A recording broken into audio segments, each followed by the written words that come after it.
super late and then you get up late? Yeah. We kind of like night owls. Like, yeah. That's what we And thought. yesterday was my birthday, so we celebrated with my family. We went to Lake Arrowhead and we went to Big Bear Lake. So we've been partying a lot this couple of days. Oh, Actually, happy birthday! because we Thank knew we were you. getting up early for this, we actually, even though it's still birthday time, we were like just boom. Oh, that's awesome. Well, happy birthday. That sounds so much fun. I just have you. to ask a question. Was it super hot up there? Yes. But it you know, was, as you but- go up in the elevation, it was like 7,000 feet. It cools off. But it was still hot. It was hot, It but was not hot. like it was down in San No, not Bernardino. like, yeah, when we were driving through San Bernardino, that was really hot. It got better. Oh, But you know, to keep talking about music, we can start off with the best song in the whole world. Because it still counts one day later. Oh, Happy okay. birthday to you. Happy birthday to you. Happy birthday, dear Natasha. Happy birthday to you. Yay! Thank you so much. Thank you, Candace. Thank you. Oh, and thank you, bro, who just started following us. And you guys, it just reminded me, we are live here with the band SnowFlake. So we got them up early. And because we're live, you guys, please engage them in chat. They are here for you. Ask them any questions, comments, suggestions. We love that. We are coming to you live from sunny Los Angeles. So you guys, first off, why don't you introduce yourselves, because there's two of you, and then tell us, how did you come up with the name SnowFlake? We love it. Well, we're Martin Blasek and Natasha Blasek. We're married, and we did the music thing because I'm a lifelong musician and composer. Natasha's an actress. Yes, and one day Martin just bought me a bass for my birthday. That was it. Speaking for of my birthdays, and then he told me if you know how to learn your lines, you will be able to learn like how to play bass guitar. Like that's totally insane. But I was going to music school as a kid. I was playing piano a little when I was back in Ukraine, and so I knew a little bit about music. But and then he said just teaching me, and I'm a very stubborn student apparently. You're the stubbornest. He said I'm the worst student ever. What? No way. And then, I'm pretty bad. but at the same time, I was dividing my time between work things and like projects, but then also we work together on all the acting stuff with all the auditions, and it takes time. And I was missing rock and roll and original style, and two things happened. This was a few years back. Mick Jagger was on the Grammys, and all the young, awesome people didn't have the same pizzazz as Mick Jagger did, at least in my Wow. opinion. This was a few years back, and he was already pushing 70 at the time, and it just was like there's no stopping anybody at any time of doing anything. It's like now's the time to shake yourself. And then we saw this band called Chickenfoot. It's a super group. Sammy Hagar from his hits and Van Halen. Sure. The bass player from Van Halen, the guitar player Joe Satriani, who's this like guy, and which is the kind of genre I came up with, and the drummer Kenny Aronoff, who's played in so many amazing bands, and we went to see them live, Hmm. and You loved it. I mean, I loved it too. But Martin was so pumped up. it just Ah! Sammy, he's like I remember him. I remember he goes, I'm 63 years old today, and I never thought when I started I'd be here with you tonight.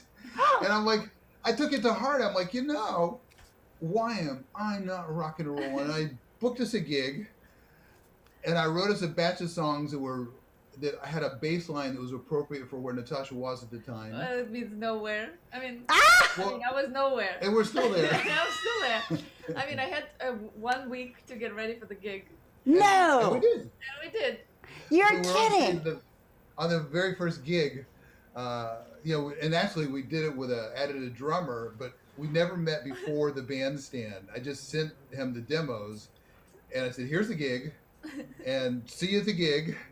Zero rehearsal, but we were rehearsing, and so here's the order, here's the songs, and he's a good player, so he's ready for anything, and so we're doing it. And then about halfway through the show, Natasha, the next song, Natasha goes, "We've never played this song before. I've never heard this song before. What song is this?" I was like totally spacing out. I could not remember a thing. I was like, "There's no way we played that song ever." Like I could not remember. And I'm like, "Yes, we did." She's like, "No, I was we like, didn't." "No, we did not." I would remember that. I was like, "I did not remember." I'm like, "Play that third snowflake."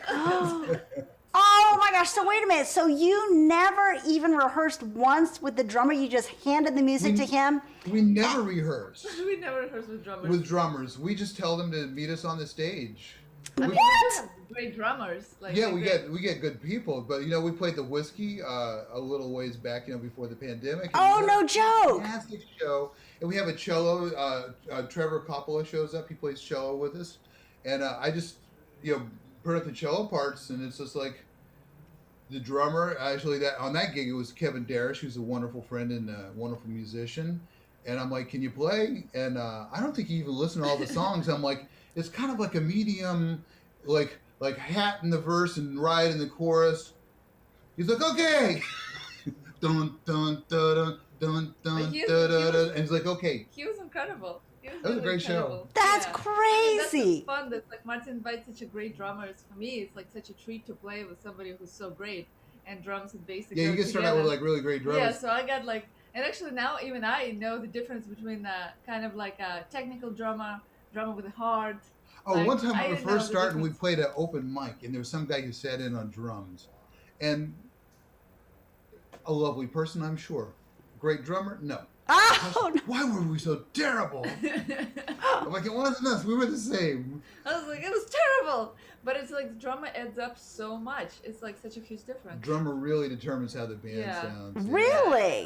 Yeah. I didn't know that. Well, bro, he just said hello, everybody. Hello, Bo. What's up, bro? Hey, Bro. thank you so much for joining us. So now wait, let's just go back. Now you said that he got you a bass as a Did you even want to play bass? Did you even know that this was going to be happening or no?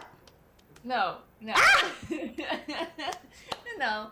He just brought me a bass and said it's your birthday present. I mean, I think we compressed the time frame there because the bass was bought 1 year. Uh-huh.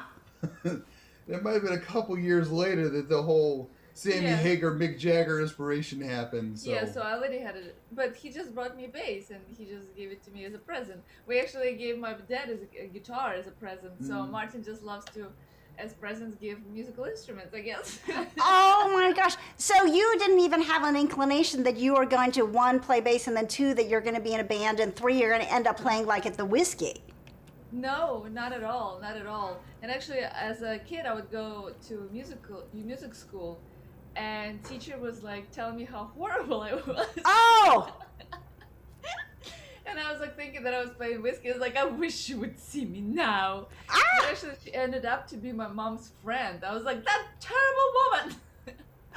Well, no, but she gets to see you now, though, right? And that, like, you're in a band, you have music, you've played I these hope really so. famous Who knows? places. I don't know, but my mom was friends with her, so I think she heard something. But yeah, she was like really mean to me. It's like she's like, I remember like I was playing piano and we had like solfeggio like lessons, like the singing lessons. So at the singing lesson, like she walks around the classroom and she's like, who has this horrible sound? Ah! You stay after the class. Oh, Oh no! my god! But the crazy thing, she did the same thing to my sister. So I think she's just a terrible teacher. But that's that tender Ukrainian. Yes. But then actually, what's funny is my father had an identical story he would tell when he was a kid and singing. He used to love to sing in the choir, and he did have a tin ear, but he loved it. He'd sing, "Oh, the monkey wrapped his tail around the flag."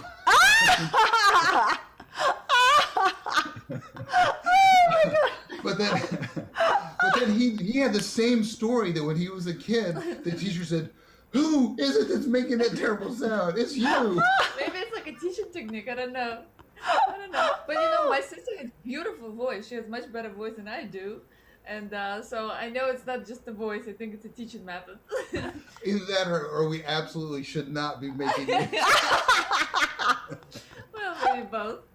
Oh no. But don't let your desire and reality Like it just cancel each other out, you know. Well, now, like, so people know, because you play the bass, Natasha, and then you guys hire a drummer. How many instruments are in SnowFlake, and how many people, because we see you guys today, how many people total are in the band? Well, official members is just us two. Okay. Because it's so easy to, you know, I've spent a lifetime in bands and having band fights, and so this is like our little artistic place. Uh-huh. And so we'll keep this as our thing and bring people in and out. And but live, our typical instrumentation is, you know, guitar, bass, drums, and the craziest thing, this fella Trevor, he's an actor, and we're chatting, and he goes, "Oh, I play the cello." He goes, "I'll play with you guys." And we said, "Well, we're playing this gig. You could, and I'll put you some charts." And he's like, "Okay." And he's missed almost no gigs. I said he just started showing up, and he's so sweet. He brings his mom. What? I know. And it's like, it's so sweet. It's like, and we just play, and I think the first gigs I just sent him the recordings, the demos, and let him play by ear, and then I started like making like actual cello parts and writing them out properly, and yeah. so that's what you'll often see live, either a trio or a quartet. But then we've had oh my God, we did this one thing. Remember we were doing that? It was like a event with all these beautiful opera singers singing with us. Oh, wow. It was Oh yeah. It was like this Chinese American event, and all these beautiful. Oh my gosh, beautiful voices. So many people were on the stage. It was amazing, actually. So you know, yeah. I actually like the fact that the instrumentation is flexible, because now for our recordings, we don't hold back. It's like whatever you feel like for the song. Because actually, you know, as a producer, you're always conflicted. It's like, well, would that instrument be seen on the stage? And I know from band things, it's like, we can't put the theremin in there, because then who's going to play it on stage? And there'll be no theremin. And it's like, put the London Symphony or the kalimba or whatever it is in there, and just don't worry about it on stage. Let it be its own thing. Is how we do it. And it's fun. Mm-hmm. Well, it's really fun. And then I used to worry like, well, is it rock, or, you know, because rock is more like the acoustic drum sound, or more electronic, and then it's like, let's kind of throw it all in there and worry less and So have what's more our fun. style? A mishmash, your own style. Actually, we have a dear friend that we were at a party and we were meeting girls back in the day. And his opening line was like, "Do you like pop rock music?"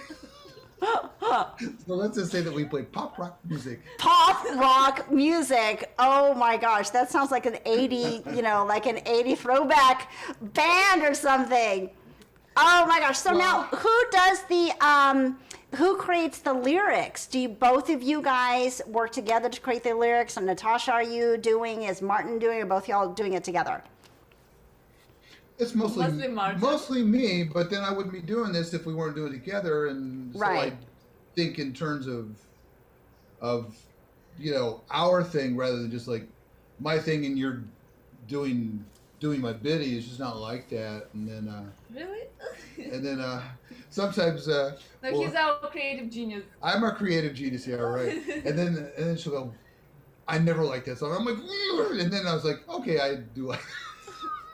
We have all these, it's we can get along that way, and No, I think that's what's nice about us, that we actually get along that way, and I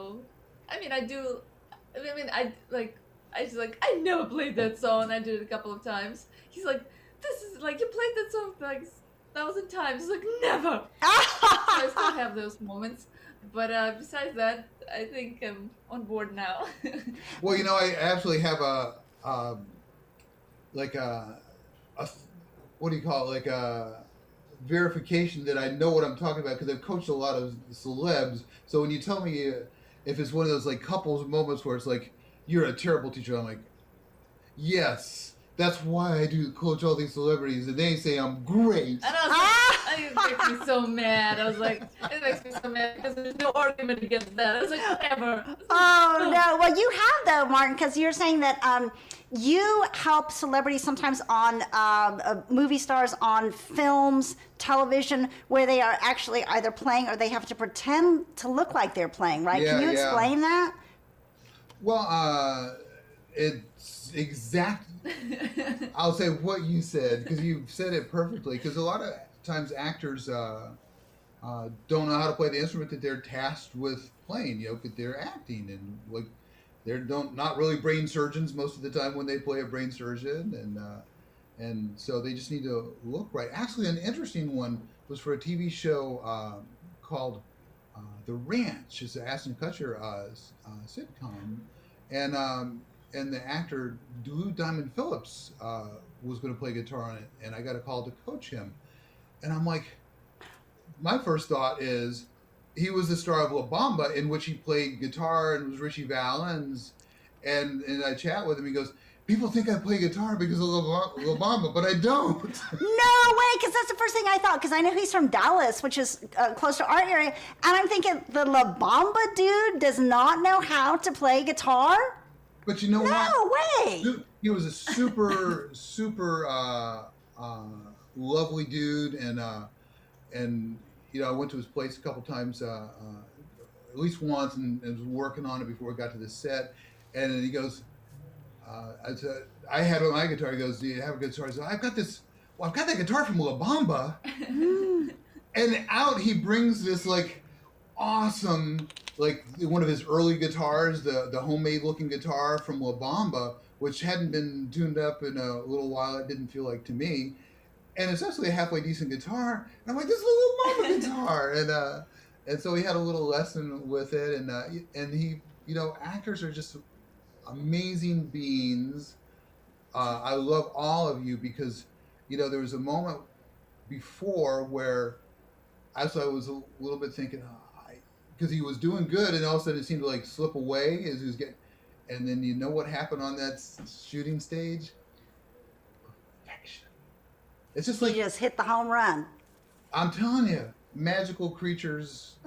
I used to not understand actors, but actually through being, you know, so close and understanding the process. Now he knows why we're so annoying. Insecure. But you know what? Actors, they're vulnerable for our pleasure. They're vulnerable in their entire life so that we may be entertained in those special moments. So thank you and thank you. Yeah, that's such a good way of saying it. And now, you know, Natasha's an actress, and there have been opportunities through music that you've actually, like, you guys have crossed over. Natasha has enabled you to get acting jobs as a musician where you've actually either pretended to play or you've actually really played, right? In bands, on shows? Mm-hmm. Yeah. Well, a show I just coached. It's a show on Netflix called Country Comfort. And Martin coached me for it, and that's why he told me that I am the worst student from them all. Because he coached everybody on the show, including me, and I was the most resistant one. And I was like, but he coached me. I never played such a complicated music in my life, and on the show they wanted you to play note for note. And first time he showed me, I was like, there's no way. I mean, I don't even know how to use those strings. And I had a couple of days to practice, and Martin, he's incredible in this. He has lots of patience and lots of knowledge, and he does kind of like dumb down to your level, so to speak. That's a rock and roll.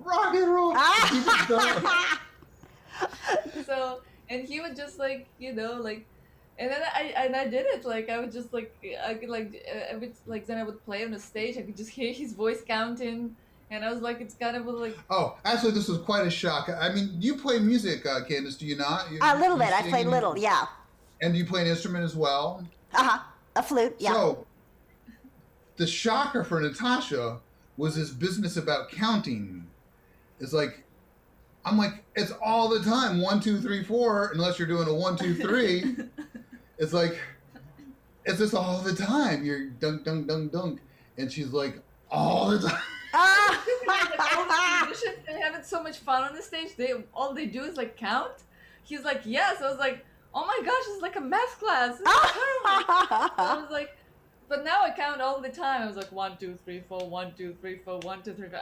I never like stop counting. It's like acting, but on a choo-choo train that you can't get off. You know, you just That's what it helped me to realize how much easier acting is in a way. Because if you just like you have a brain freeze and you just stop, it's just like it's a pregnant pause they call it, but it's like the world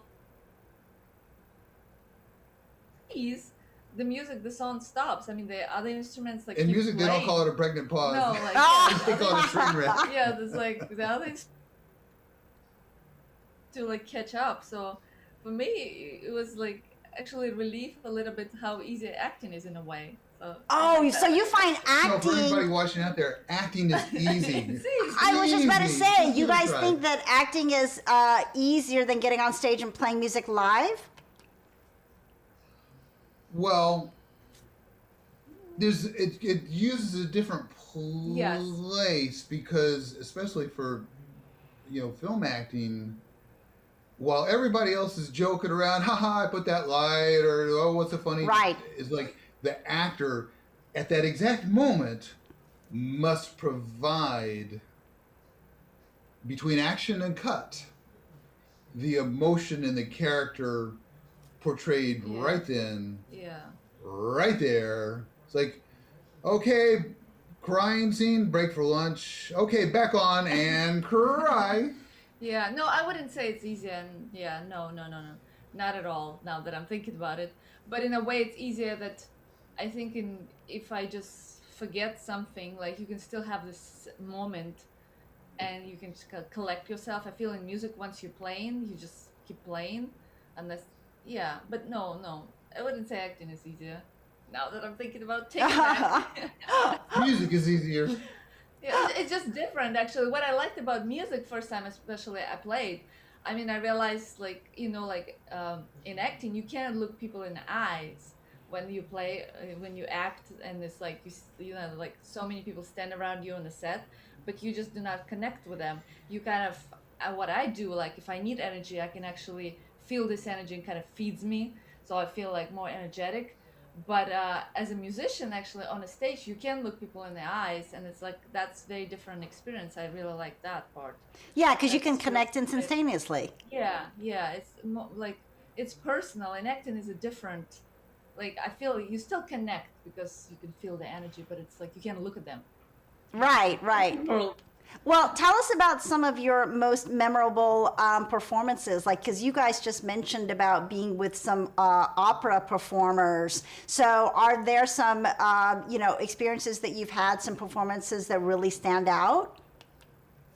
Well, I mean, besides that one, I think the one that we mentioned, the whiskey, was really fun. So fun. Cause we had friends there, and we know that you're friends with Al Ortega. He was there, and he shot He beautiful took such pictures a that cool night. pictures. Yes. Yeah, and Actually, I don't know if you see. There's a picture of me. And yeah, it's from- Al took that. Al photo. took it, and it's from Whiskey. Oh, It was such really? Fun. It was just such a fun gig, and I'm thinking, oh my gosh, I'm on a stage with all the where all these legends were on the same stage. It was like The Doors, the everybody, Doors. I was like, just to everybody. feel Nobody ener- didn't play there. I know, just to feel that energy and know that that's a place where like magic happened, and it's just that actually really fed me with some like excitement, and it was for me it was like one of our best shows. It was just so much fun, like so much fun.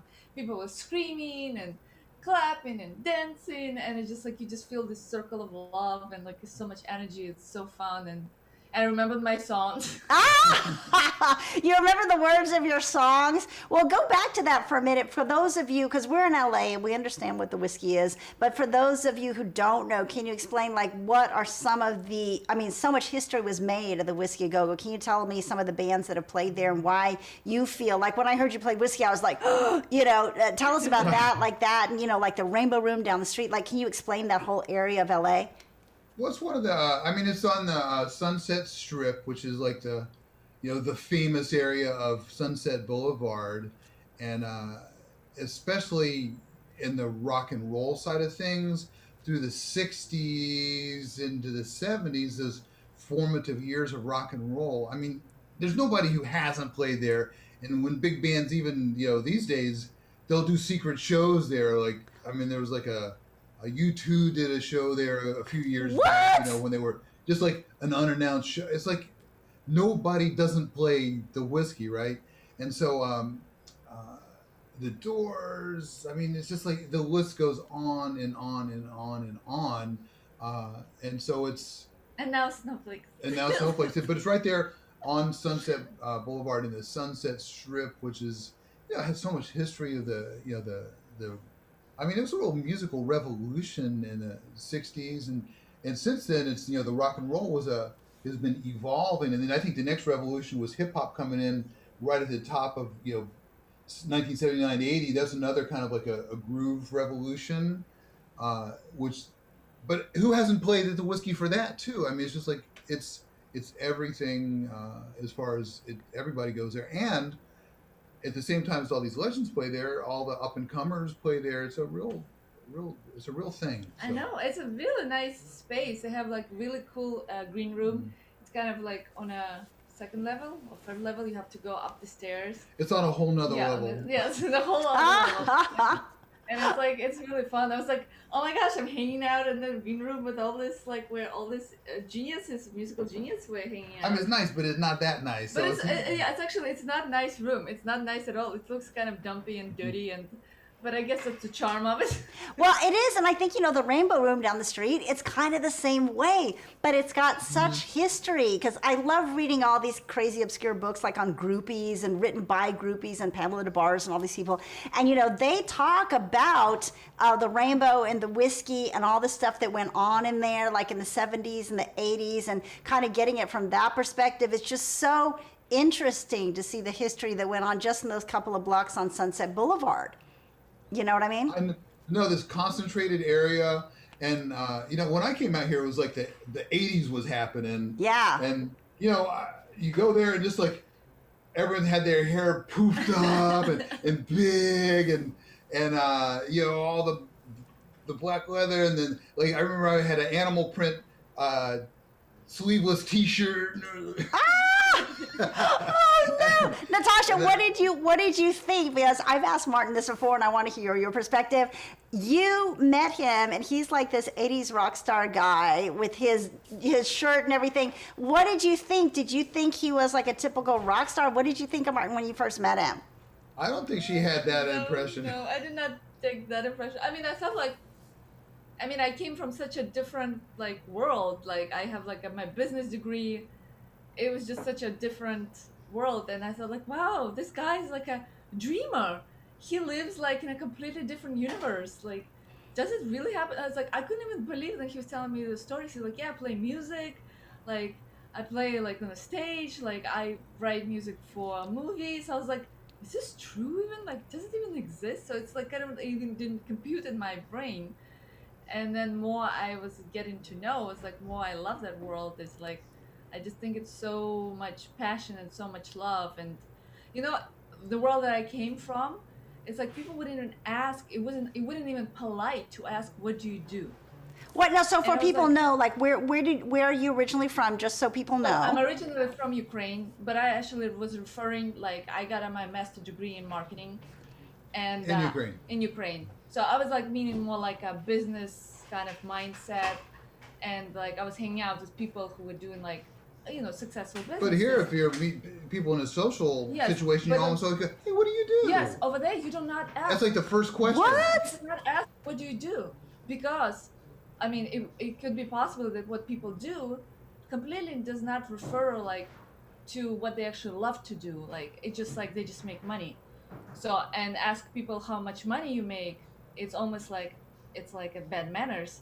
So Right. you Well, it's cannot- bad manners like- here. Too. Yes, right. I but was about to say. but they take this question, what do you do, as like how much money you make. Oh, I see what Oh, you're yeah, saying. it's Yeah, yeah, like- yeah. Yes, Inferred with it's the question. inferred because it doesn't mean that the person actually likes what he does, like what she does. It's a very strange, like once I realized, because people here, like it's one of the first questions you ask, what do you do? Because I mean, especially people that I meet, like people love what they do. Mm-hmm. They like don't look for that, like like actors, musicians. Then you have a job. You actually post it on social media. I've got a job. You're like, yay! It's exciting. It's like you. Yeah, I mean, Yes. generally it's like, I'm on vacation, Yes, I'm I'm on posting. It's like, vacation. actors like, I'm working. I need to wake up at 5 today. This is so exciting. I mean, that's what we do. We just freaking love it so much. And it's like over there, it's like seriously, it was like a different mindset. It's like I remember I would go on a date and I would come back. My mom would say like, "So, tell me about the guy," and I was like, "I don't know anything about him." Oh, And ask him what you do because that's rude. I mean, he doesn't seem to have any passions for anything besides drinking and eating. It's like, Oh, no. that was not right. So it was like actually really refreshing to talk to somebody who is so passionate about what, Martin like actually, it's not like some kind of rude question to ask, what do you do? And It did take a while to Yes. kind of compute and figure it out, but then, yes, we, it's like Invasion of the Body Snatchers. It's like it's okay, let it happen. It's okay on the other side. And after with the acting, it's like let's try acting. If we lived in Detroit, maybe cars are the thing. We're in LA. It's try acting, see if you like it. I know. And we went to we even we had a private session with some coach. Like, you could be a background actor. And we went to like some background agency and signed up like good beginners. And It was fun. and It was Natasha fun. But you know what liked was it. for me? What was like the moment that I decided that I really want to be an artist? We were in this diner like late at night. Fred 62 Fred 62. Uh-huh. Vermont. And Martin has a friend. He's like really a talented musician. He writes. Well, he's written music Yeah, for so many plays here in plays. LA. Winning the awards that for like a good theater here in Los Angeles. Yeah. So and we were like I think it was like 2 o'clock in the morning or something, and I think I just got to America, and I was just sitting there and I was kind of listening to conversations around us, and people are talking about the stories they would like to tell. Like, I would like to tell this story, and they would start like telling the stories. I was like, oh my gosh, this is so freaking cool. Like, people, it's like this dream world. It's so beautiful where people actually dare to dream what story would they like to tell. Wow. They're not just complaining and bitching and like, oh, my life is suck. It's like they still do, but it's like so much more inspirational. It's like what kind of input we want to leave on humanity, so to speak. It's like for me, this was a moment that I was like listening to the stories. I was like, I want to be a part of those people. Mm-hmm. I want to be like sitting like at 2 o'clock in the morning when it's like you don't need to pretend anymore. Like, you're not at the business meeting.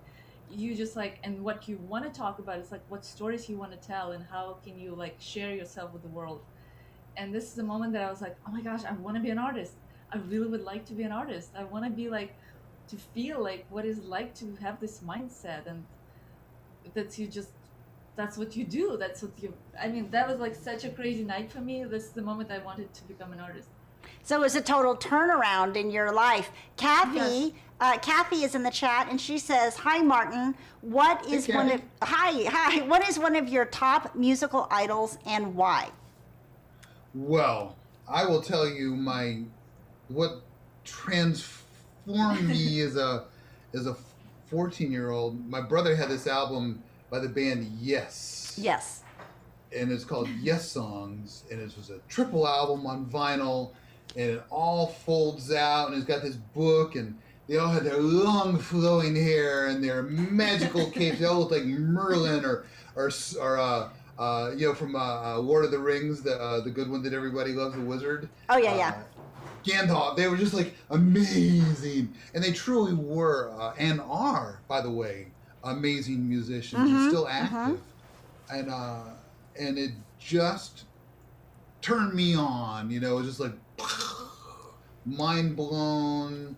The full version of Roundabout and all these like, it was real exploration with mixing. It's almost like a modern classical music written for the rock and roll orchestra, and it's funny, one extra step, because I've heard Yes music performed by orchestra since then, and I don't like it as much Really? as the rock and roll band performing it, because there's just something about that punch that comes with it. bass and the drums that an orchestra is not endemic in the orchestra. It's just like that magical, like almost a keyboard playing the fake string sounds is more enjoyable than like those rock band hybrids with a real orchestra. It just was like magic. So Rick Wakeman playing those keys with his long blonde hair, Steve Howe on his guitar, Chris Squire on his bass. And it's funny because I was more into the instrumentals, so I didn't think much about John Anderson. Yeah, he's just a singer. And then the life brought me singing later, and it's like, you never know what's going to happen to you in life. Well, just never say never. And guess what? We're going to play together, because I never saw myself as a singer at all. I'm like Matza Matza, but you got to let your voice out. You got to, because we all have a voice. It may not be the voice we wish we had, but it's our voice. You know, like, because I always wanted to be like the Cheap Trick guy. I love that guy's voice. Or Sammy Hagar. Oh, yeah. I'm a baritone. I'm not a tenor. I'm a baritone. And so we're going to sing the national anthem at an event in a week. And I'm like, I always thought that's for Whitney and people like that, you know? So I have this cute arrangement on guitar, and I'm gonna squeak out my own national anthem. So you never know where life is taking you. Wait, so you guys are gonna do the national anthem in a week? Yes. Where are you going to do the national anthem, and how did you get asked? Like a sports event, or what is it? It is a pre-4th of July event, and actually from that same community where we did with the Chinese Americans for with the opera singers. This is a lot of communities in east of LA. I know 7 mayors are going to be there, and so our same connection there. Her name is Mei Cheng, lovely woman. And talented and she's a musician herself. Musician herself, does lovely piano music, and it's invited us to do that. So. Oh, that's Quite an honor. great. It's very, very, very exciting. Oh, that's awesome. And Kathy says, awesome, exclamation point. And then in big letters, yes, exclamation point, exclamation point, exclamation point. Kathy, who are your influences too? We ask you the same question back. I kind of see you, Martin, too, as somebody who can cross over musical genres, kind of like, how Neil Young did that, and you go through with like experimental tech phase and all that. Do you feel like that, or do you, like you did Wandering, do you feel like you're somebody who is known for a specific genre, yet you like to experiment, dabble, or you just, because I know you're a composer too. So tell us about that and how you compose. Well, I think I'm not known for a specific genre because everything seems to be in a different area. And it's like one of these ongoing things. If you like playing around, how do you pick one? Because, like most bands, they have a style. And so that's one of our ongoing issues when we're talking about playing with which instruments. But I mean, if I guess I had to like just kind of pick one, is kind of pop rock music. but then I also, I have a jazz band, and I write songs that sound in the sound of like jazz standards. They're in that vein. So which is a whole nother project, and so yeah. Well, now, Natasha is not from the States. You are from here, but where are you originally from? Because I know you're not from Los Angeles, right? I'm originally from Odessa, Ukraine. Yes. Yes, you're from Russia? Ukraine. No, it's Ukraine. That's what I'm saying. It's from Ukraine. And then, Martin, where are you from? I'm originally from Jackson, Tennessee, and I said, I don't want to tell you another. I'm telling you, whoever's watching, you never know where life's going to take you, because I wrote a song called Jackson, Tennessee. One time I got this Facebook message from someone who goes, I joined Facebook just so I could message you. I'm the ballet director for Jackson, Tennessee, and we're doing our show this year is about the history of Jackson. And so they brought me to Jackson, and for the finale of the show, I'm telling you, it's like just very fun stuff. It's like we want to do Jackson, Tennessee as the finale, and so 50 ballet dancers dancing to my song Jackson, and I'm hitting my marks so I don't get run over by ballet dancers doing ballet. And so I'm like hitting my blocking, and so you never know. I was like, I'm on a ballet stage. It's just like, That's And, so crazy. How did you and, end up? and the song's totally obscure because I put it out as just like an indie album. It's like just, We have a picture right here. Yes. And actually, then the mayor of the city gave Martin the key. Yeah, I got the key to the You got the key to the city? Yes. That's right. crazy. Well, how did you end up in Texas? Because I know that you ended up somehow in the Dallas area. Well, there's a university there, North Texas. At the time, it was called North Texas State University, and now it's University of North Texas. And they have a renowned jazz program, and I was obsessed. I'm like, must go, must go, must go. And, it was so focused on music and in the way I wanted that I remember I took almost nothing else but music, right? It's like even the physics class was the physics of music. Oh, wow. And it was so good at concentrating on music that when I had my very first professional music job in LA, which was like doing a very tiny cue for a movie called Earth Girls Are Easy. Oh, yeah, sure. So they said, send us an invoice. And I said, what's an invoice? Wow. No way. They do not train you for life. They do not train you for business. They do not train you for anything to do with human beings. It's Martin, I love ya. But why did you just play an E natural on a C minor 7 chord? Oh my God. This is the training you get in North Texas. Oh my gosh. Do you remember listening to George Gamark on the radio late at night in North Texas? Oh, no, I don't. Oh, he had just like an alternative program. And anyways, it was in Texas. I thought maybe that you had heard of him. I could have. Those were the days, for me. Those were my Texas days. Oh, I know. Great Texas You days. have like common friends. I know. Brave combo. You were a. I have my dearest friend from college who I'm still friends with, Blake Awesome. We like to call him. He is the biggest Brave Combo fan ever. Oh, wow. And he called and left a message for Natasha's birthday yesterday, but we were out and about, so I didn't get to return it. But you are the cover model on a Brave Combo album. I am like, oh, we're not worthy. It's so funny just because I know them since high school, and they're actually really good friends with a friend of mine. Yeah, so when the Dallas Observer had their Dallas Observer Music Awards, they do that every year, and so I got on stage and I played with them one year.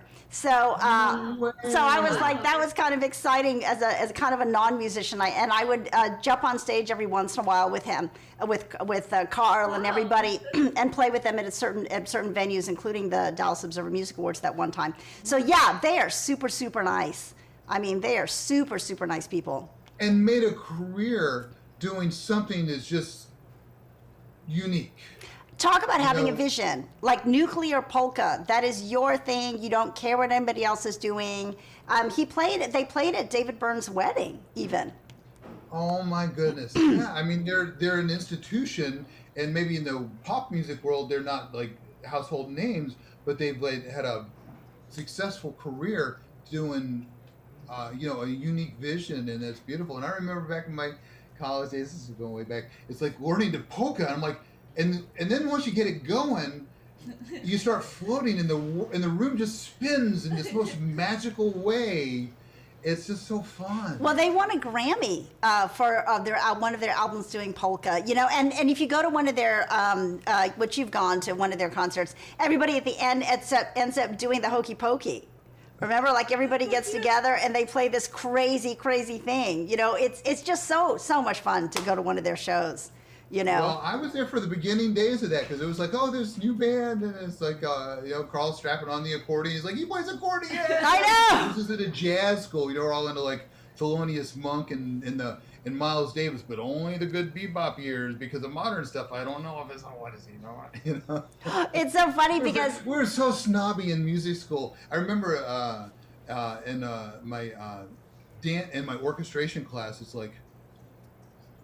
Doubling instruments to make the music sound commercial with a tone that you would never want to do this. So now it's like double instruments. Oh my Like, gosh, you wouldn't want the double instruments. that's so Just want to sound commercial. You don't want people to like it. But I mean, it's definitely like Nerdsville, I mean, in a good way. I mean, isn't it? You must intensely study your art if you want to be have a command. I mean, not that you have to have a command of everything to bring a voice, but if you want to have the command, you must do the work. yes. And there was Brave Combo bravely polkaing their way through this What? bebop landscape. And also talk about, Nerdsville being so cool. I remember somehow Carl ended up at my house in Texas. I can't even remember how. And my mom played the accordion. And so we pulled my mom's old accordion out of the closet, and it was just like, like at, Indiana Jones and the Temple of Doom, like opening the Holy Grail or something. And we were looking at this old accordion, and it had the mother of pearl on it. And Carl was just like, it was just like such a cool thing. So just funny. This hidden treasure suddenly is like, we didn't know it was so wonderful. I know. Hidden treasure in my mom's closet. But you guys, how did you get the name SnowFlake? Because I know it's a very cute and very funny story. it is a funny story. Because you're a funny person. Well, I am a funny person because Martin says I refuse to learn the music the normal way because I'm the most stubborn student he've ever known. Yes, you are. And even though I did go to music school and I know the name of notes and stuff like that, so I will point to a fret right now and ask you the name of that note. well, forget it. Ah! And then it's like he was just basically he's like, okay, like I said, he likes to dumb it down for geniuses like me. No, I No, but never. I don't dumb anything no, down but ever. you would go with the flow. Go with the flow. With a good flow. So he was just like, okay, like let's call it like a second snowflake because on the instrument they're like. Because frets. everybody knows guitars have snowflakes on them. Like Right. well, mine has. I have a guitar, bass guitar, the one that he gave me. It's a Daisy Rock, and it's actually has like instead of frets, it has flowers. So every guitar Oh, let's has see. these things called fret markers. Oh, okay. Not the brown part, but the little, in this Oh. case, the little white parts. I'll bring you mine. So So that they're- one looks like kind of like a mountain or something. Yeah. Yeah. It has a little like a thingy on there. Yeah. And so those are fret markers. But look at mine. Look. It has actually, I think it's daisies. Oh, it's so cute. I see them. Yeah. Yeah, but we would call them snowflakes. So Martin would tell me like it's snowflake. So he's like, first snowflake, second snowflake, third snowflake, Ah! double snowflake. Double So he was snowflake. telling me like snowflakes, and then it was time to actually name the band. I said like, well, let's name it Snowflakes because that's how you taught me to play music by snowflakes. And Even though we realized somewhere along the way, the brand is Daisy Rock, and those are daisies. yes. Oh, It was no. already too late. It was already too late for us. We're not Daisy. That's But- why we're not Daisy. But after the second show we played, actually, the company. show. No, First show. first show. Yeah. No, the first show. No, Yes. second. First show. First show? Oh, your endorsement? Yes. First show. Oh yeah, first Okay. show. Ah! 2 weeks practicing for this show. We had I put an ad out on Craigslist. I said, photographer wanted. It's like just for a funsy thing. Uh-huh. And we had a lovely photographer show up and send us some really beautiful images, and there were some beautiful images of Natasha playing. Uh-huh. And Tish Caballo, who owns Daisy Rock Guitars, which specializes in guitars for girls, said, "Oh, can we endorse you?" And so Natasha became an endorsed bassist after her first show. Wow. I decided that music is really easy. I was like, this is fun. Ah. You practice for a couple of weeks and they endorse you. This is cool. We had a friend who goes, "I've been playing 30 years." But I never got an endorsement. Can you show us that? I have you on Big Nut. Can you show us your beautiful bass because it's so unusual? The one that Martin got you as a gift. It's gorgeous. Thank you. It's a butterfly. It's a butterfly. Isn't it amazing? I And- love this bass. I don't think I've ever love this seen bass. a bass guitar like that before. It is so beautiful. I think so too. I mean, I mean, I love that it's very girly. I mean, anybody can play it. Martin actually played a couple of gigs in those, and it's I played a jazz gig with that bass. No way. but it's like it's a light instrument, so it's not as heavy. It's like a Short scale. short scale, so it's like not as long. And I mean, it's really, really, really easy to play. It's actually really, really incredible instrument. And you know, nobody will ever forget you with this instrument. I was about to Yeah. say. Now, are you Yes. guys, and you don't have to, but are you guys playing anything today for us? Did you plan on You can play playing? something. We play a song, yeah. Yeah. Sure, go ahead. Let's listen. This song, you know, it's funny because we have a lot of songs, but we've only officially released 2 songs. But we have a whole couple albums ready to go, so we're getting ready to release a whole bunch. And this one is unreleased. It's called "What Does Your Heart Say?" There's a video floating around. It's like an animated video, but it's still not an official release. And actually, goes to right from the very start, the very first. Natasha, you were going for some auditions or something like that, and I wrote like 4 songs in one day. It was just like boom. Wow. And sometimes it happens. And so this is called "What Does Your Heart Say?" And this is the one where I was saying, we said to the drummer, bum bum ba-dum bum bum. He's like, got it. So if you're a drummer out there, this is for you. 1, 2, 1, 2, 3, 4.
Okay. Oh, that's awesome, you guys. That is so cool. Oh, thank you so much. Thank you so much. That was fun. It was like an early morning. That's so awesome. You know, it's so funny. Gary is out there and he goes, it's legit. He said, good morning to you guys, and it's legit. That is so cool. I love that. Okay, you guys have a SnowFlake shirt. I will get it right now because I'm like a Snowflakes fan. God, we should. Oh. You guys, I got to get a shirt. We're talking. We're gonna like put one up and have it available. Yes. There should be a Snowflake Yes. shirt. Actually, some a guitar company wants to make me a bass. It's, you know, can you guys turn up your sound just so I can hear you a little bit more? We can talk like. Does that help? Yeah, because that helps. All of a sudden, I couldn't hear the sound. That's great. You guys, that's terrific. What was the inspiration for this song? You know, I was just having I was just alone while she was out doing her. I forget if it was auditions or a booking or something like that. But I had some time, like half a day by myself, and we don't spend that much time apart. And so I just started slipping into a groove, and this one just kind of had a longing to it. So it wasn't really based in like a particular experience, but more of a mood. And it was just like grabbing a dream or something is how I would call this one. It just like, it fell to me and I happened to catch it. Wow. Yeah, because you guys, I would say you guys spend a good deal of time together. People in the chat are saying they can't hear you. Can you go a little closer? Oh, I don't know. There, that's good. I can hear you now. If you guys in the chat can hear him, let us know. Let us know if you guys can hear him. So, yeah, can you hear us now? Maybe there's another microphone I can switch to. I can hit a little button. Oh, now they can hear you. They can hear you now. Okay, good. Okay, So that's great. Yeah, because you guys spend a lot of time together. Because if you guys don't know, SnowFlake is a couple, and so when you guys are not apart, it's more to the exception, right? Kind of. Kind Yes, of, yeah. kind of. We do spend a natural amount of time together, but we like it. It's kind of fun. I don't know. He's my best friend. Yeah, I know. Together? It's I mean, seriously. Like, even when I sometimes, like, on a set, I bring Martin alone, so I guess, like, if it's a big role, people kind of accept at some point. Like, and here comes Martin. Well, but when it's appropriate. Yeah, but when it's appropriate, like. But then if I don't go, there's all these little moments that happen that I can shoot pictures of. Oh yeah. Of course, it can be like that annoying present. So I try to not be that. And if it's not cool, you just don't go. But then there's those little moments where it's like you're seeing, and it's like markers up, okay, scene 32, Charlie, take, and there's that little cool picture where, he's like you think like, oh, you'd always have room for that picture, but it happens in a blink of an eye, and it's not always you can't say, hey, grab a picture of me doing this, because people are working then, and everyone on the set has a job. So if I'm there without a job, I can take those pictures. You can get these moments. And you know what? Albert L. Ortega is in the chat right now, and he says, somebody has to hold her purse. Albert. Al. Well, speaking I of... hold my own purse. I don't know what you're talking about. But the jacket is another story. But the jacket, yes. Oh, no. The jacket is- Speaking of Albert L. Ortega, I want to show something to the audience right now. You guys, this that you're looking at is Love Above All by the SnowFlakes. Now, this has special significance. You can listen to this right now on Amazon Music, and you can buy the MP3 album. So tell us about this, and how does it connect to Albert L. Ortega? Well, Albert created a hashtag called Love Above All, and was going to schedule like some photos for this like beautiful message. Yeah, and I told Martin that what Al is doing, and he went to take a shower. And so I went to take a shower. I was all naked in the shower, soaping up, and the thoughts of Albert L. Ortega must have been in my mind. Okay, Albert, do you hear that in the chat? And so, but then it just the melody started coming to me, and it's um, and there's just a little. I mean, it's like that da da da da. It just and just like and everything just started flowing from there. Love, love above all, love above all. You're still my friend. It just.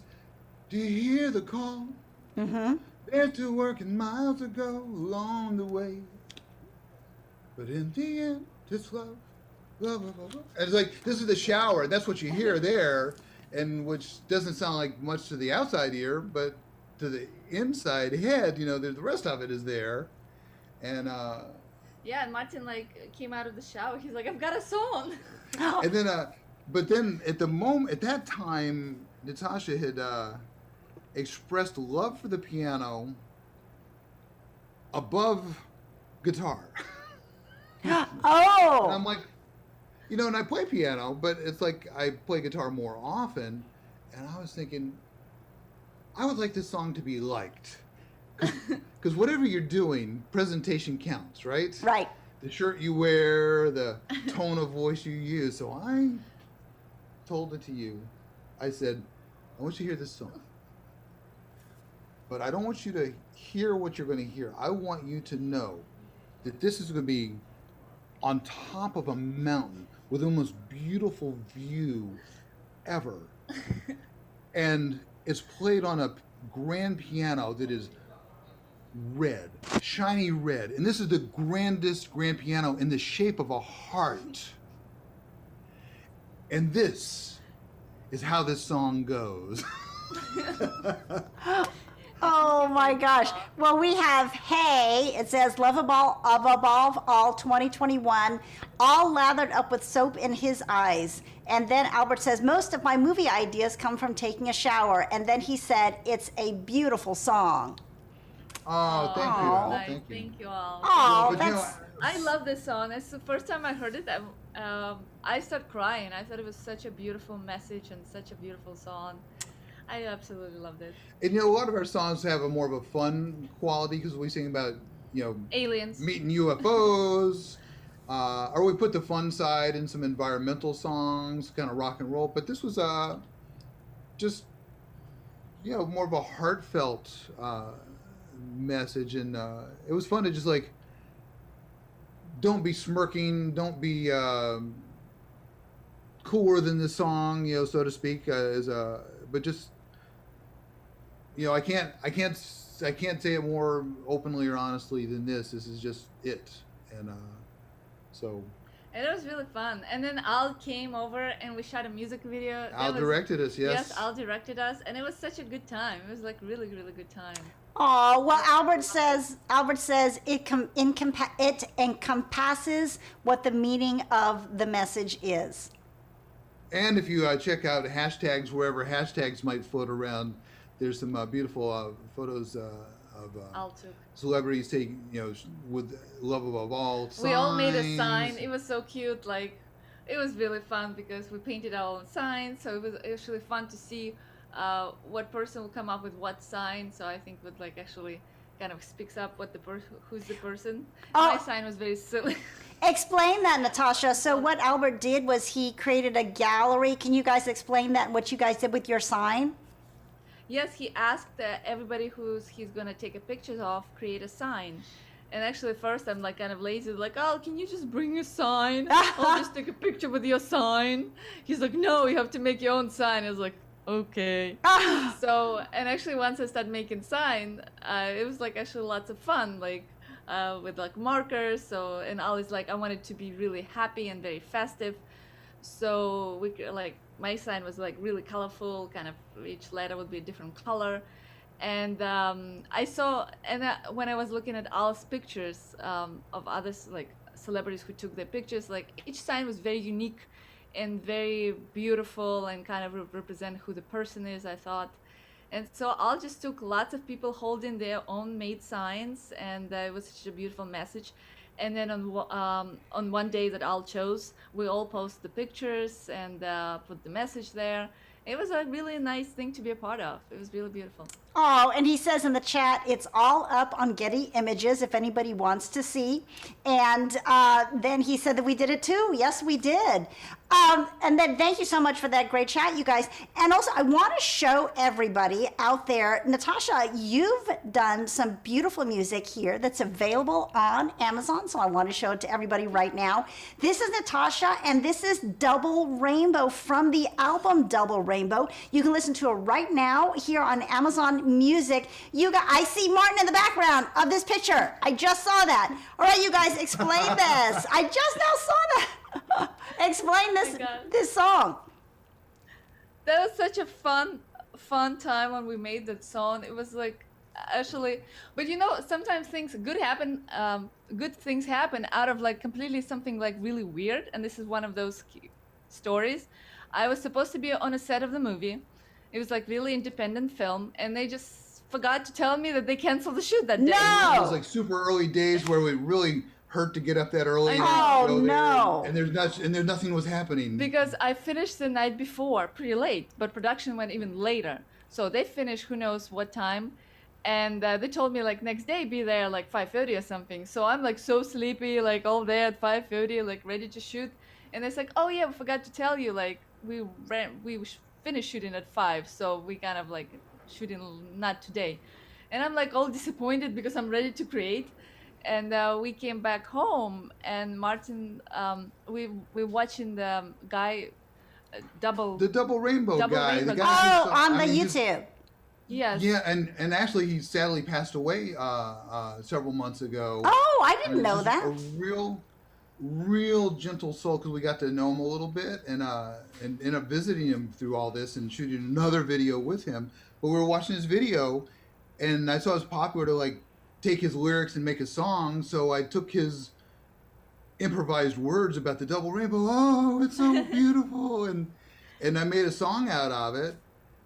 And in the same day, wrote it, produced it, recorded it, did everything all in, and shot a one-take video with Natasha in the front and me in the back. And you know what? I'm not really playing back there, but I'm just like miming. No.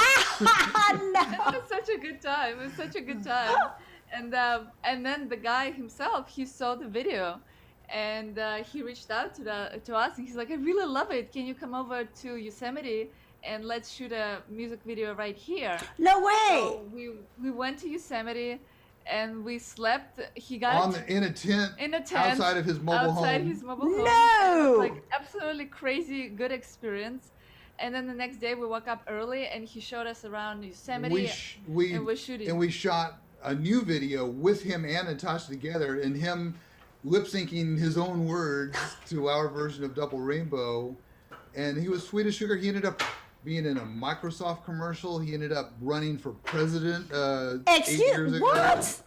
He had all these. He was, Jimmy Kimmel helped make him well known from like playing his Double Rainbow video way back. So he had him on the show a couple times, and yeah, just interesting life. And he was really into like the power of where you manifest stuff. And he was saying that it's all about being grateful. And it was a good lesson to see him, like, he was so grateful for whatever was happening in his life. He kept saying how lucky he is. He was yes, he was like, every 5 minutes, he's like, I'm so lucky, I'm so lucky, I'm so lucky. Wow. He was telling us that he was actually imagining and manifesting. He really wanted to be on Jimmy Kimmel's show. He was just like really obsessed with that. And he was like envisioning it. And he went to LA, he made some shirt. And Jimmy, this is even before the Double Rainbow thing, yes. Yeah. So, and Jimmy like saw him and kind of featured him. So, well, because I think everybody knows the double. I even know the Double Rainbow because he's the guy that was so amazed at looking at the Double Rainbow. But so he moved to Yosemite by the time you guys knew him. He always lived there. He had a little mobile home on this. I mean, if you've seen the video, you've seen he's looking at this rainbow and this view. That's actually what he steps out of his mobile home on this plot of land adjacent to Yosemite, because you can't live in Yosemite, but it's adjacent to Yosemite, and it's so he had this beautiful view, and I mean it's like kind of in the boonies, and I mean he lives super simply and without a lot of money. I hope he made some, but he didn't come up with that way at all. And he was super happy and super grateful. Oh, when we then went there, he's like, "Oh yeah, I had a bear in my trailer." And like, do you He want shows to a see? bear print Yeah, on do his you want to window. see the No! bear print? But it was from inside the house. Inside. So the bear like went inside, like partied there, printed the windows, And then walked out. just walked out, I guess. So Oh. that's a life that he left. I mean, he had like such a close to nature, beautiful life. Like it's just And beautiful. so it was like the equinox, and so we went to. I wish I remember the name of this. Half dome. Yeah. Half. No, Oh, no, Half- no, Half Dome, yeah. Dome. But it was on a different peak, where we were watching the sun set and the moon rise on 180 degrees apart, and it was just a beautiful experience. So it's funny. It's like we'd love for snowflakes to be famous, but we're having so much fun with it as it is. Just it's already a success to us with the things that we've done, and it's made us happy, and we're It's going to just do fun. more. Like yeah, I think that we want to put some good vibes in the world. We want to like kind of expand maybe somebody's minds like with aliens and stuff. But like I think like the most important just like put some good energy out there, and I think that's what we're doing, and we're super happy. It's like seriously super happy. And next week is gonna be playing this national anthem, and for me like being not from this country, like it's such a big honor. I was like, oh my gosh, I'm gonna be playing. This is like so like I Oh, never thought in a million absolutely. years I'll be doing something like that. It would be absolutely like an honor. Well, And meeting so many people, it's crazy. yeah, do you guys, well, Albert says if you want to see the pictures for Love Above All, you can use the search engine 775570182 with no spaces to be able to see all the photos that Martin and Natasha are talking about. Now, do you guys have another song that you were planning to play? If not, that's fine. But if you do, please do. If not, we're going to look at some more music. I have some awesome stuff here from Natasha. What you guys are looking like? Well, I don't know. No, we could do an alien song, or we could do The one that I've never heard of. or we do Glacial Pace, or How does it go? so this is a good Snowflakes bass playing moment. Oh my gosh. Oh, how exciting. Okay. Wait a second. Okay. To collect my brains. Actually, this is one of the songs that really was inspired by, this one particularly by seeing Sammy Hagar with his rock and stuff. Second Snowflake. This is how we work. Second Snowflake, Oh, and then- and then first Snowflake and open. That's it. So 1, 2, 3. This is the drummer. You ready? It's a rock groove. It's like with the little pushes in the chain. So here we go. 1, 2, 1, 2, 3, 4.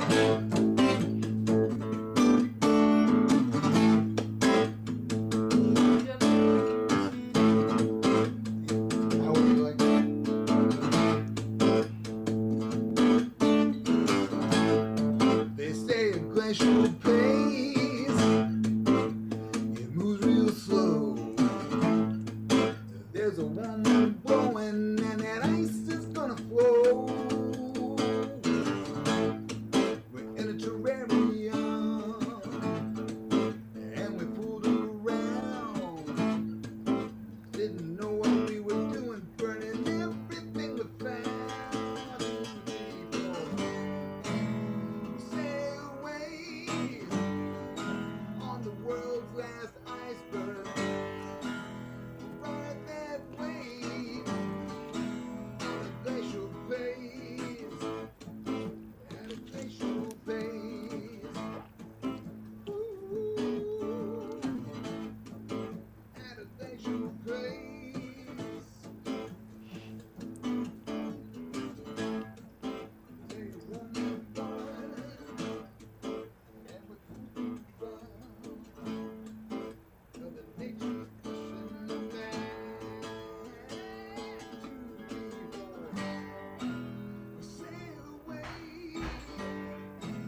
Especially first thing on a Thursday morning, right?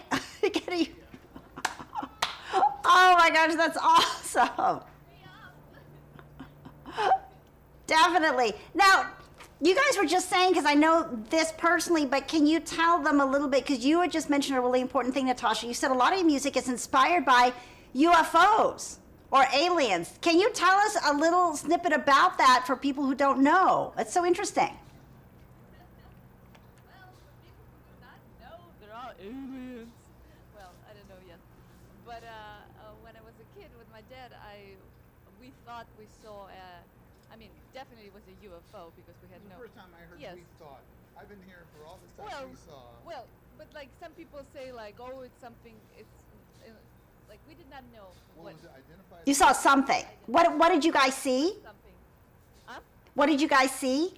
So we saw, like, we were going for the open space, like it was like farmers market in the daytime, but night it was empty, and we saw like a falling star. So we started looking at it. It was some kind of shiny star was coming closer and closer and closer to us, and then it stopped. And when it stopped, it actually did not look like a star. It looked like a dumbbell object, and it was like really, really close to us. We could actually touch it. It was that close. I mean, it was not big object, but it was like kind of like metallic, silver, but not shiny anything. And it was just hanging there like without any sound at all, just like in space for quite a long time. It was just in front of us, and then it started and it's spinning in a different direction, and it just like when it started flying around, it looked like a star again. And I was so amazed. I looked at Dad. I was like, "What is this?" And he's like, "Look at so many stars out there in the universe. Do you think we're the only ones here?"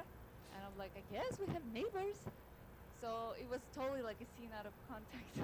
Oh wow, Gary said he's having a hard time hearing you guys. Gary, can you guys hear Natasha now? Can you guys hear them now? Can you hear me now? No. Gary, let us know. And for those of you who are in the chat, let us know if you can hear Natasha and Martin right now. Can you guys hear us? They're having a hard time hearing right now. I can hear you, but Right it's now. it's pretty Can you faint. hear me? Can you guys hear them now? Well, for you guys who are out there and can hear Natasha and Martin, if they want to, it's very faint. They said if they want to How follow. about now? Is it any better now? I just changed microphones. Oh, I can hear much better now. Can you guys hear? Oh. Good. We have a different mic. Oh, good. I can hear. Can you guys hear in the chat? Let us know. So you were saying that, yes, a lot of your music is inspired by UFOs. What do you think? I know you did see an unidentified flying object. What do you think you guys saw? Because like you were saying what your dad said about we can't be the only ones. What do you think it was? Because you're one of the few people that I know who have actually seen firsthand something. I mean, of course, I want to believe it's from some different planet. I mean, I'm totally believing in that. I think it's kind of silly not to think that there's no life anywhere ever, like in the universes. Like we're the only one, and we're the most developed. But you know what you're Yeah. describing. I mean, when she says it rotates, the way she described it is like it's not spinning this way, but spinning this way, like kind of like helicopter-ish. Oh, the whole thing. So whole she's like thing. it's spinning fast, and then slows down as it comes to the sky, and then just like floats in front of her like this, and then starts spinning and faster until it becomes a bore and goes up. And that doesn't ring any bells with me. Like That's Things- crazy. yes, and my dad worked in airport, and he never heard of seeing that technology. So I believe it's from different. I don't know, from different. Someplace dimensional- else. I mean, I believe different planet. I was like, why not? I mean, it's like I want to believe we have other species who living and interested in us. I'm totally like excited about that. And I think if those species wanted to harm us, they already, done it long time ago. I mean, what I believe, they're actually trying to protect us from us because, humans do the crazy things. But it's just my, little belief. But I Oh. do believe we've seen something very interesting. Absolutely. So you guys, if people want to follow SnowFlake and follow your career, Natasha, and your career, Martin, and then see you guys on social media and all that, how would they go about doing that? Well, they can we're always go by our last name isn't that common, so Blasick, Blasick, B like boy, LA like Los Angeles, SI like Sports Illustrated, CK like Calvin Klein. You can find either one of us that way and dive down that way. There's a Snowflake's website, snowflakesmusic.com. Uh, but Natasha's Instagram is a good place to dive in and find us, or my Instagram, Martin Blasick, Natasha Blasick. It's easy to search everything Yeah. now. Like Twitter, TikTok, and I try to reply to all the comments. So Yeah, but I mean, I'm and there. there's the Snowflakes on Instagram, Snowflakes, maybe Snowflakes Music or Snowflakes yes, Rocks. Snowflakes rock. And so that's the way to do it. And the next place that you guys are going to be performing is next week. So tell us again about your exciting performance when you're going to be singing the national anthem. And where's it going to be? I can tell you the exact info on it if I may look here. I'm super excited. I already bought a new dress. Oh, it's so exciting. And I know especially you not from this country, it is such an honor to be able to. I ordered it on Amazon. I ordered the dress. Oh, yeah. Perfect. Oh my gosh, we were out yesterday and we were so excited because our neighbor picked up our Amazon package for us for Natasha's new dress. I never done it before. I never ordered a dress on Amazon, like evening gown. Uh-huh. Because how do you size it? Right, you may not know. Picture, it's just like so many things you have to worry about it. And I got this dress last night when I got home, and seriously, it's amazing. If it's perfect. It's amazing dress. It's beautiful. I don't think I ever owned such a beautiful dress in my life. Oh. Totally amazing, like beautiful cut, beautiful skirt. It's just like I imagined. It's like perfect. So I'm super, super, super happy. Oh, that's so Amazon exciting. Love it. And so So what this day is- are you guys going to be performing? It's on Saturday, June 26th. Mhm. It's the ceremony starts at 10 in the morning. It's called Thanks USA 2021. Mm-hmm. It's at the San Gabriel Mission Playhouse in San Gabriel. Uh-huh. And it's going to be like some, it's honoring frontline heroes. Oh, good.